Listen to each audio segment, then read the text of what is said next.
Hello प्यारे बच्चों। उम्मीद है आप लोग बहुत अच्छे होंगे। आज के इस वीडियो में हम लोग मुख्य रूप से प्रश्न वाली 1.1 का जो पहला प्रश्न है, पहले प्रश्न में टोटल आपका 8 प्रश्न दिया हुआ है बच्चों। इन 8 प्रश्नों का आज हम लोग सॉल्यूशन करेंगे। प्रश्न है निम्नलिखित में से, निम्नलिखित यानी कि जो नीचे लिखे हुए हैं इनमें से प्रत्येक के योज्य प्रतिलोम लिखिए। क्या लिखना है आपको? योज्य प्रतिलोम लिखना है बच्चों, ठीक है। चलिए सॉल्यूशन शुरू करते हैं और काफी सिंपल और सहज भाषा में समझाने का प्रयास कीजिएगा। वीडियो को लास्ट तक देखना है और सारा का सारा प्रश्न आपको आसानी से समझ में आ जाएगा। हमको सबसे पहले समझना है बच्चों कि योज्य प्रतिलोम होता क्या है। तो आप लोग याद रखिएगा, योज्य प्रतिलोम कहते हैं जब दो संख्याओं का योग, जब दो संख्याओं का योग क्या हो बच्चों? जब दो संख्याओं का योग शून्य हो जाए तो उसको बोलते हैं, उन दोनों संख्याओं को एक दूसरे का योज्य प्रतिलोम। जैसे मैं आपको कहूं कि 2 में जोड़ दो -2 को और इसका योगफल कितना होगा, तो 2 यहाँ पर प्लस माइनस क्या होता है बच्चों? माइनस होता है। और ये 2 और -2 कैंसिल हो जाएगा तो हमारा बच जाएगा 0। तो यहाँ पर इन दोनों संख्याओं का योग क्या हुआ? इन दोनों संख्याओं का योगफल हमारा 0 आ गया, शून्य आ गया। तो हम इस 2 को और इस -2 को एक दूसरे का योज्य प्रतिलोम कहेंगे। क्या कहेंगे बच्चों?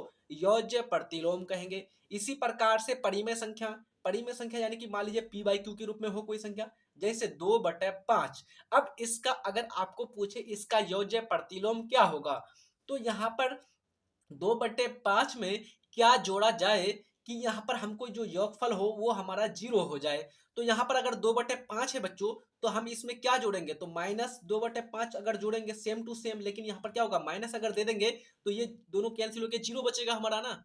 जैसे मैं आपको कहूं कि एक में क्या जोड़ा जाए कि हमारा 0 आ जाए, तो एक में क्या जोड़ेंगे आप? प्लस के रूप में -1 जोड़ेंगे, तब ना यहाँ पर आएगा +1 और -1 दोनों कैंसिल होकर 0 बचेगा।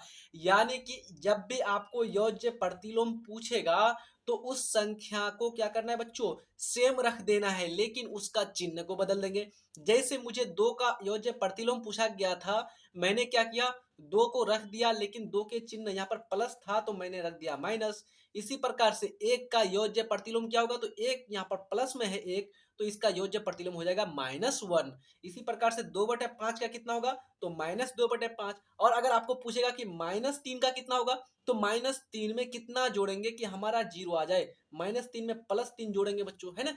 तो -3 का हो जाएगा +3। तो मैंने क्या कहा आपको? संख्या को सेम रखना है, लेकिन सिर्फ उसके साथ चिन्ह को बदल देंगे। यहाँ पर हमारा चिन्ह माइनस था तो हमने क्या कर दिया? यहाँ पर प्लस कर दिया। समझ में आ गया आसानी से? कहीं दिक्कत है नहीं ना? चलिए प्रश्न जो भी दिए हुए हैं आपके, प्रश्न वाली 1.1 का पहला नंबर में सारे प्रश्न को जल्दी से हम लोग सॉल्यूशन कर लेते हैं। काफी सिंपल है। तो यहाँ पर है पहला प्रश्न, पहला में है 2/3 का योज्य प्रतिलोम क्या होगा?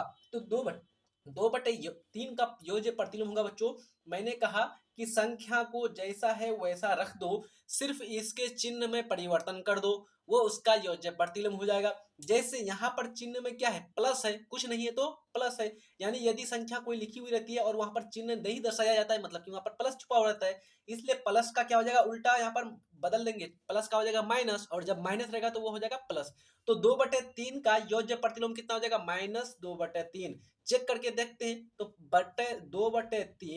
2/3 और -2/3 इन दोनों को जोड़ने पर कितना आ जाएगा बच्चों? देखो तो 0 आता है कि नहीं? ये कैंसिल हो गया, तो यहाँ पर कितना हो जाएगा? 1 और 1, यानी कि यहाँ पर इससे घटा दे, 1 से 1 घटा दे तो कितना होता है? 0 ना होता है बच्चों। तो यहाँ पर क्या हो जाएगा? हमारा 0 आ जाएगा, यानी कि हमारा योगफल क्या हो जाएगा? 0 आ जाएगा। अतः 2/3 का योज्य प्रतिलोम कितना हो जाएगा? -2/3। उसी प्रकार से 25/9 का योज्य प्रतिलोम कितना होगा? तो हमने कहा था संख्या जस का तस, चिन्ह में परिवर्तन कर दो, प्लस है तो माइनस हो गया, ये हो गया योज्य प्रतिलोम। इसी प्रकार से 16 का योज्य प्रतिलोम कितना होगा? तो 16 हो जाएगा, 16 का रहने दीजिए, इसके साथ चिन्ह क्या है बच्चों? माइनस है, यानी कि -16 का पूछा है आपको, तो यहाँ पर संख्या जस का तस और चिन्ह बदल जाएगा। माइनस है तो चिन्ह यहाँ पर क्या हो जाएगा? प्लस हो जाएगा, और प्लस को कभी लिखा नहीं जाता है, ध्यान रखिएगा। आगे है -15/8। -15/8 में क्या होगा बच्चों? तो आप संख्या को जस का तस रख ले, तो संख्या 15/8, यहाँ पर चिन्ह क्या था? माइनस था, तो चिन्ह क्या हो जाएगा हमारा? प्लस हो जाएगा। आया समझ में? लेकिन प्लस लिखा जाता है क्या? नहीं लिखा जाता ना, इसलिए प्लस को हम लोग दर्शाएंगे नहीं, सिर्फ 15/8 हो जाएगा। इसी प्रकार से बच्चों जीरो का योज्य प्रतिलोम कितना होगा? तो आप लोग को मालूम होगा बच्चों, चाहे जीरो में प्लस लगाओ या जीरो में माइनस लगाओ, वो जीरो के बराबर ही होता है। लेकिन ऐसा वन में नहीं होता है, प्लस वन करोगे और माइनस वन तो यहाँ पर क्या होता है, अलग अलग हो जाता है। लेकिन जिन जीरो के साथ बच्चों प्लस करो या फिर माइनस करो, कोई इफेक्ट नहीं पड़ता, वो जीरो का जीरो ही रह जाता है। तो ध्यान रखेंगे, जीरो का योज्य प्रतिलोम क्या होगा? तो जीरो ही होगा। तो यहाँ पर जीरो का योज्य प्रतिलोम हमारा हो गया जीरो। आ गया समझ में? चलिए अगला नंबर, अगला प्रश्न है हमारा, अगला नंबर यानी कि छठा, सातवां, आठवां को बना लेते हैं। छठा नंबर प्रश्न में है आपका -5/-7। अब इसका योज्य प्रतिलोम कैसे निकालेंगे? यहाँ पर सबसे पहले क्या करेंगे बच्चों, इसको सरल कर लेंगे, क्योंकि ऊपर में चिन्ह दिया हुआ है माइनस, नीचे भी चिन्ह दिया हुआ है माइनस, तो यहाँ पर दो चिन्ह माइनस के रूप में हो गया।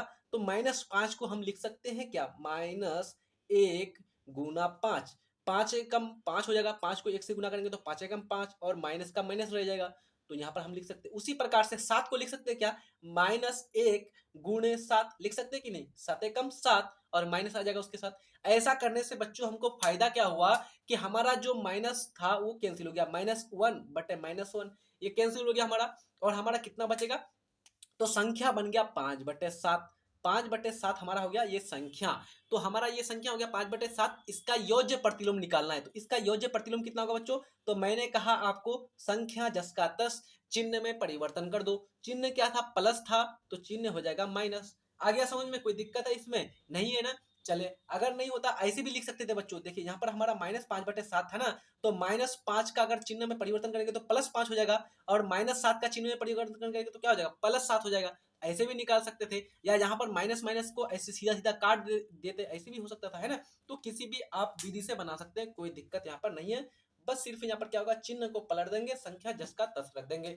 अगला प्रश्न है हमारा 7वें नंबर का। 7वें नंबर का प्रश्न में दिया हुआ है 13/-5। ध्यान रखेंगे यहाँ पर 13 क्या बच्चों? -5। तो मैंने क्या कहा आपको, चिन्ह बदलना है, संख्या को जैसे का तैसा रख देना है। तो संख्या क्या है हमारा? 13/5। चिन्ह क्या है हमारा? माइनस, माइनस का क्या हो जाएगा? प्लस, तो प्लस हो जाएगा, कोई दिक्कत नहीं है।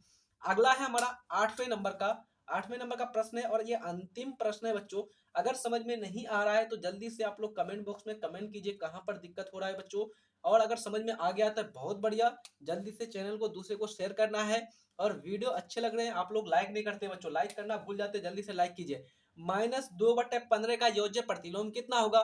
तो 2/15 एक संख्या है, तो 2/15 लिख दिया। यहाँ पर चिन्ह क्या है? माइनस है, तो चिन्ह क्या हो जाएगा? प्लस हो जाएगा, तो हमारा ऐसे लिख देंगे 2/15। आया समझ में बच्चों? कोई दिक्कत है यहाँ तक किसी को? कहीं पर परेशानी है? नहीं ना? चले, अब हम लोग अगले वीडियो में मुख्य रूप से हम लोग प्रश्नावली 1.1 के दूसरे नंबर के प्रश्न का सॉल्यूशन करेंगे। ठीक है, पढ़ते रहिए अच्छी तरह से। जल्दी से सब किसी को ये चैनल शेयर कर दीजिए। टेलीग्राम में नहीं जुड़े हैं अब तक तो टेलीग्राम का लिंक भी डिस्क्रिप्शन में दिया हुआ है, जल्दी से टेलीग्राम को भी ज्वाइन कर लें। पढ़ते रहिए अच्छी तरह से। मिलते हैं नेक्स्ट वीडियो में, तब तक के लिए जय हिंद, धन्यवाद।